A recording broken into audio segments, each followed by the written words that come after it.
In today's video, I'm going to break down for you what the arms are doing and the wrists are doing in your backswing and in your downswing to help you control that club face more consistently. Make sure you check this video out.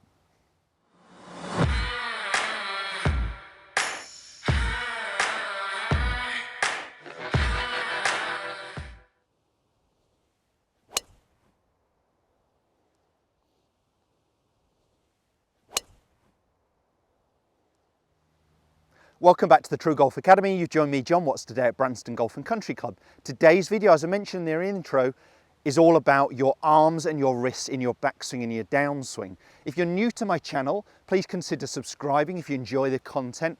Make sure you hit the thumbs up. All of you that watch this, enjoy the content and share it with as many golfers as you can. So today, as I mentioned, wrists and the arms in the backswing and in the downswing. And I'm going to get you to do this actually with your arms more in front of you to start with, just to learn what the arms and the wrists are doing in your backswing, in the transition and into the downswing movement. Once you can get those pieces, I'm going to get you to get into golf posture and feel it as a one motion, as a one move. So the first thing that the wrists are going to be doing is going to be cocking. Okay, so that is this way, cocking up, cocking down. So we are going to cock our wrists up. So it's like the gun loading this way. Okay, so our wrists will be cocking up. That is one motion that we have to have in our backswing. Different golfers will achieve that wrist cock at different points or get to at least the 90-degree angle between their lead arm and the club shaft. So created almost what we'd class as that full wrist cock at different points. There's some that will do it a little bit later, there's some that will do that a little bit earlier, but they'll all do it some point there in the backswing. So the wrists will be cocking this way, cocking up. Then there is rotation of the upper body and there is some hinging, okay, of the wrists here as our forearms rolled. Now, I do not want excessive hinging. So excessive hinging will tend to cause that club face to open. So we'll see a lot of this movement. And a hinging movement is the door opening, door closing. There is some, but I want it linked to rotation of the upper body and forearm rotation this way. I do not want to see excessive hands hinging this way in the backswing. There is some. Now, actually, those things are happening together. So I am rotating, my wrists and forearms are starting to hinge a little bit and they're starting to cock in the backswing. But we're going to break all those movements down. So wrist cock that way, hinge that way, okay? Door opening, door closing. And for me, that part is happening with the body rotation.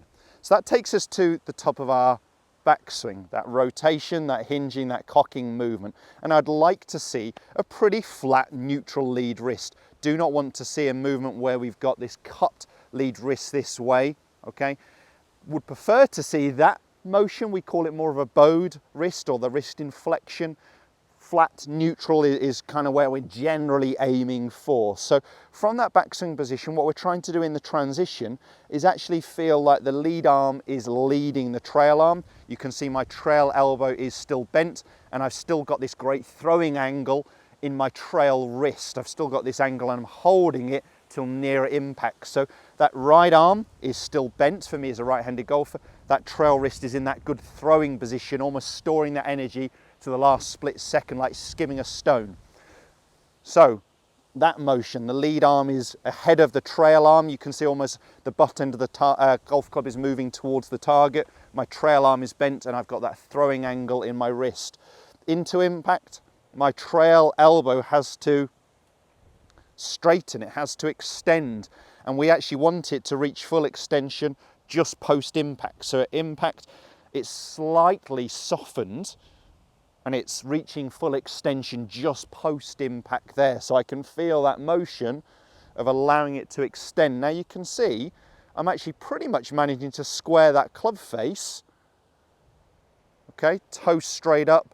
That leading edge is pointing at my target line by the time I'm coming into impact. And really, I haven't thought about that a whole lot. I've made the wrist cock in the backswing. I've rotated with some hinging movement. You can see that relatively flat neutral lead wrist. The butt end of the golf club is leading, so my lead arm is leading my trail arm. Trail arm is bent. Throwing angle in that wrist. I'm extending the arm, and that's really allowing me to square that club face into impact that way. Okay, so it's a great feeling if you're struggling with what the arms are doing, what the wrists are doing. Maybe do some in front of you so you can focus on that movement without the golf ball. Yes, we need to put that into a motion where we are tilted forwards from our golf posture. So what's happening in the backswing? The wrists are cocking up. There is some hinging, but for me it's controlled with the big muscles, the body rotation, taking me to the top of the backswing. You can see that flat neutral lead wrist. In the downswing, the sensation is that the butt end of the golf club is moving towards the target. You can see I've got that throwing angle with the right arm. I've got that right arm there, my trail arm's still flexed, still softened, and it's extending into impact that way. Okay, so you're not going to be thinking about this in your golf swing, but if you're struggling with any parts of those, wrist cock, if you're struggling with the motion of that trail arm, keeping it flexed, if you're struggling that you're releasing the golf club too early, feel that movement with the club in front of you. Focus on how you can actually square the club face without excessive hands and arms through impact. It's more of how the body is working. So perhaps take the ball out of it, do some motions this way before we go into hitting the golf ball itself. So it's a good way just to understand the movements. I know that's, people go, say, well, the ball's not up here, but I guess you could relate it to almost a baseball movement. It's just the ball's down on the ground, so we're into a tilted posture.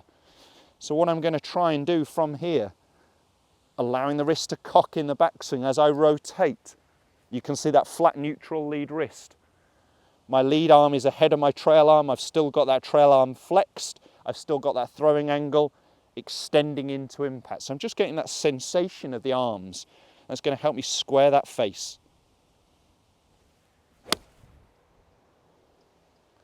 Now I'm just doing that. That was a 8 iron. I could do that with whatever golf club, doesn't matter. Same sensation, same movement. Whether I'm into a driver, I often get the question, well, you demonstrated that with an iron, is it relevant with the driver? Absolutely, for me, same movement. So the wrists are still cocking. There is some hinging movement, but I do not want hinging on its own. It's as my body rotates. Flat neutral lead wrist.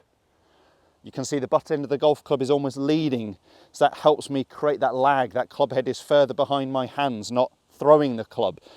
My elbow is flexed, that throwing angle in my arm. I'm extending the arms into impact to help me consistently square that face.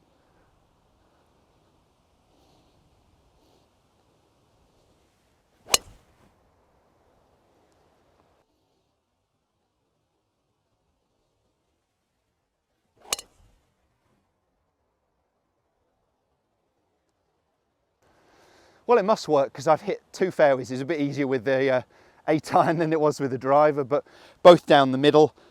Really got the sensation of what my arms are doing. I don't want to think about it in the golf swing, but it's a good at-home exercise to help you understand the arm movement, the wrist movement in your golf swing. If that video has helped, as I mentioned at the start, please hit the thumbs up, share it with as many golfers as you can, and consider subscribing to my channel.